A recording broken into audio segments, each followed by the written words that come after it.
In the Know, a radio program talking to the newsmakers in Ogle, Lee, DeKalb counties and beyond, keeping you in the know. Here's your host, Charles Van Horn. Good morning and happy Sunday. As we enter the heart of winter, local mental health resources become more vital than ever. Joining me this morning, Mr. Andy Jackson, Marketing Manager for Sinissippi Centers. Good morning. Good morning. Glad to have you here.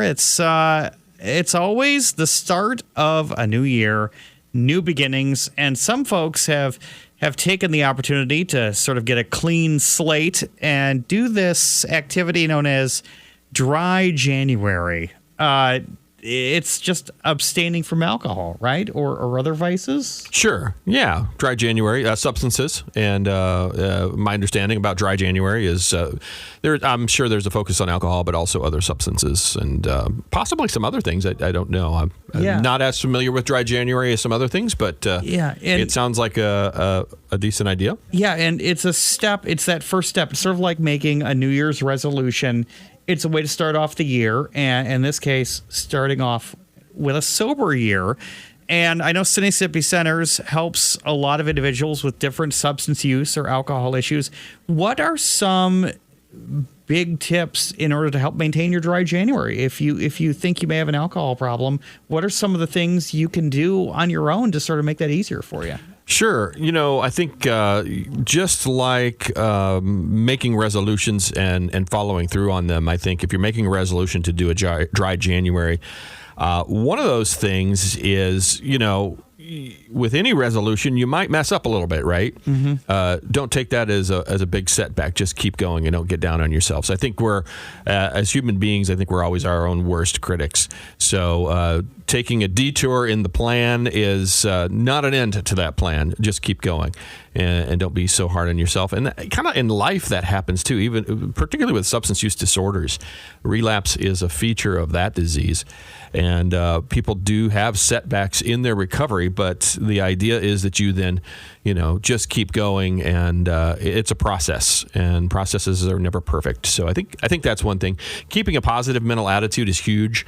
I don't know if we give that enough credit. I think, was it Henry Ford or somebody said, if you think you can or you can't, you're absolutely correct. And keeping that positive mental attitude as you do something like that is just huge. I think it was... there's a couple of different things. Michael Jordan, I think, he was so good at basketball. He did a lot of what was called pre-visualization. He visualized his success as he was in his own mind shooting baskets. And if we pre-visualize that we're going to be successful, and that goes back to that positive mental attitude again. Yeah. Just see yourself as succeeding in that, and you'll I think that helps your success as well. So I think that's probably one of the biggest ones. Yeah. Take it day by day. I think break it up into little chunks. If we feel like a whole month might be a little overwhelming for us to do something like that, just take it day by day. Just today, I'm not going to whatever it is for Dry January. And then today, just focus on today, and then you'll see your progress throughout the month. I think those are kind of the ones that come, to the top of my mind. I think there's some other tips that we've talked about in the past for resolutions, but those are the two that come to mind. And I know I've seen some experts, when they talk about Dry January, talk about the health benefits of, even if you only make it just a Dry January, just a 1 month break from a substance, if you can do that, is a healthy first step, and giving your body a chance to get back to some form of normalcy. Sure. Yeah, absolutely. And you might discover that you may or may not have an unhealthy relationship with alcohol if you do that, or whatever substance that is. And I think that would be something that would be very interesting if you do something like a Dry January. They do say, in particular with alcohol in moderation, it can be okay. But you might discover that if it's a challenge for you, if it's very challenging for you, maybe you do have that, maybe it's not quote unquote addiction, but that's why we use the wider term of substance use disorder. You may or may not have an unhealthy relationship with something like alcohol, and you might discover that. And we'll talk about the resources that Sinissippi Centers offers that can help with that. Of course, starting off the first of the year, not only is it a time for change, it's also a time for dreary weather. Let's talk about how humans can be affected by it just being glum and gloomy. Well, normally January is not that. Our cloudiest month Yeah. is supposed to be November, I think. But Yeah. so far, January's kind of been that month, I think. Yeah. And it does affect your mood. And obviously with the shorter daylight too. I mean, that's a big part of it. Shorter daylight, and so that can lead to whether or not you may or may not have seasonal affective disorder. It's normal to kind of feel a little bit of the blues, especially during gloomy times of the year. Some people like the winter, some people like that, but I think most people really just do enjoy the sunny days and the longer days. Is this sort of the end of the sugar rush after the holidays too, right? After the candy canes are gone, then I don't think you can underestimate downhill. that. Yeah, the holidays and then also getting your credit card bill out.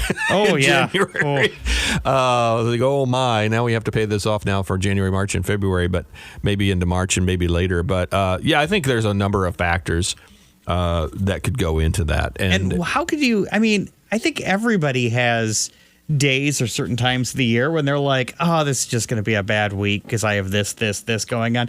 Absolutely. When does a regular person's highs and lows maybe turn into something like a seasonal depression?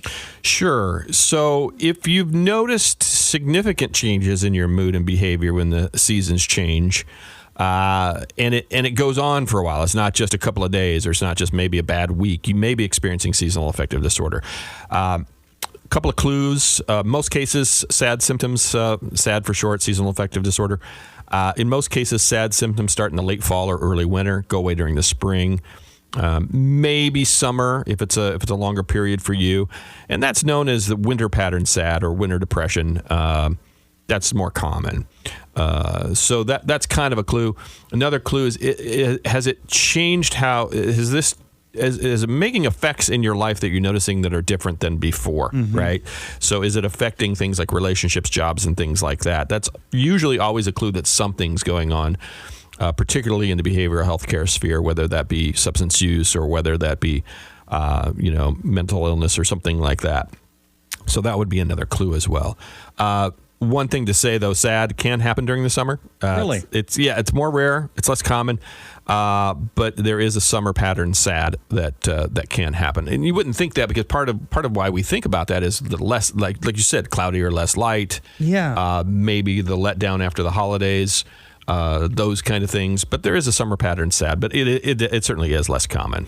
And this is it's a personal issue because a lot of the symptoms that you described here for SAD, those are internalized things. They aren't really something like if somebody has other issues going on where, somebody may be able to go up to you and go, are you feeling okay? These are kind of things that may not really manifest outwardly. A lot internal. There may be a couple of things, like if somebody says something about how they're feeling, like they say they feel hopeless. If somebody notices that maybe they're anxious, or if that person says they have like an empty mood most of the time, if they notice they have a decreased energy or that they're fatigued. But yeah, those things are very internal, like loss of interest and pleasure in hobbies or activities. Somebody withdraws might be the sign that you notice, not necessarily that somebody's told you that that's going on. Difficulty concentrating, remembering, or making decisions. You're probably not going to say anything about that.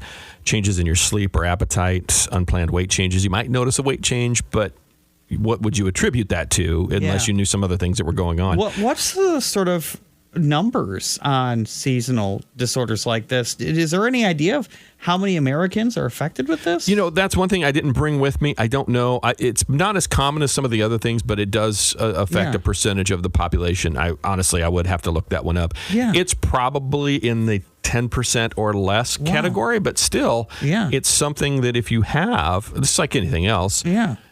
If you have it, you can seek treatment, get treatment, and that will improve your symptoms and improve your quality of life. So in a way, the percentage of how many Americans it affects doesn't matter in that way. It's the ones that it does affect. Yeah. There is hope that you can get treatment and feel better. It's got to feel kind of crushing if you suffer from this and that it happens year after year, right? Because you would assume you would probably swing out of it come mid-spring, and then all of a sudden Halloween rolls around and you're headlong down that path again. Sure. I mean, it's it may be a time limited or seasonal limited, I guess is the better term. Yeah. But chronic disease, but it's a chronic disease, just like depression. So it's if you're dealing with it every year, I think, and at the same time, I think that's a big sign that it probably is sad, or at the very least, whatever it is needs to be looked into. And the stress and the feeling anxious has just got to be just awful. Awful. But treatment is available. There's light therapy. There's, depending on the severity, counseling and therapy. Again, depending on the severity, medications. Vitamin D is, I think, something that we very much underestimate. Maybe there are people that don't, but I think we underestimate the power of vitamin D, especially this time of year. We're getting less sunlight, right? It is gloomier. Vitamin D is good for everything. It's good to help treat SAD. It's good to help your health during the flu season. Oh, yeah, absolutely. It is. I mean, although I don't think they make enough vitamin D for this year. I don't think. It's quite a ride for different strain flu. this year. I'm understanding that's come to us, but it always does help. Vitamin D is great for your immune system. Yeah, it's a vital thing that we miss a little bit more this year because we don't get outside enough. Let's shift a little bit about nutrition and food security and your holiday food baskets. Something you guys did this past year. You're kind of proud of that.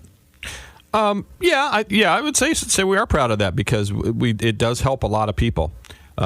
We've done it every year since I joined the agency at the very least way back in 2006. Yeah. And the project of particularly the last 3 or 4 years has kind of grown exponentially. So yes, we had our holiday food basket project prior to the Christmas, New Year's holidays. Mm-hmm. For us, this is a big number. It was about 5,000 pounds of food. Wow. Yeah. Over 300 baskets distributed to client families. That's a 45% increase over last year. So that was huge. Impacting over 1,100 individuals. So those individuals are clients and their immediate family members, right? Yeah. So the average cost of a basket was about $35. That's also up from last year, as one would imagine. So it was quite the big project. We had so many volunteers, our staff. I don't know how many volunteers it took. Yeah. We had 15 on shopping day from one of our programs. What are some of the things that would be in these baskets then? Sure. Non-perishables like corn, green beans, macaroni and cheese, stuffing mix, mashed potato mix. Yeah. Let's see. Did I mention the fruits? Peaches and pears. Nice. And then there's a ham and there's some dessert cookie dough. And so you had a lot of those go out to families. It may not be totally in need, but what a great blessing to have along the holidays just to make sure that they know they've got one pretty good meal ready to go for them. Well, and this year, and I think that's part of the growth this year, was the uncertainty over SNAP benefits. Yeah. For sure. Whether or not people were going to have their benefits during December, I think it was, wasn't it? Yeah. So because of the government shutdown. So that was a big deal as well. And the stress involved with having food insecurity just would compound any other issues somebody may be struggling with. I've never faced that. So I feel lucky for that. I don't know what that would be like. I mean, you can kind of imagine it, but if you've never actually experienced it, I don't. Yeah. So, I think your supposition there is correct. It's amazing what Sinissippi Centers does for the community.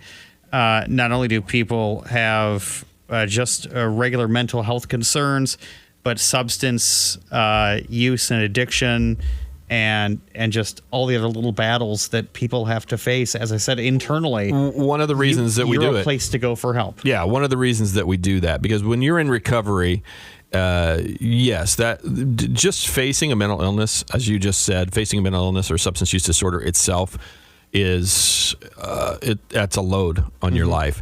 And then all these other things that happen to you, if they're not going too smoothly, like not having food or not having enough food, that really impacts your mental wellness.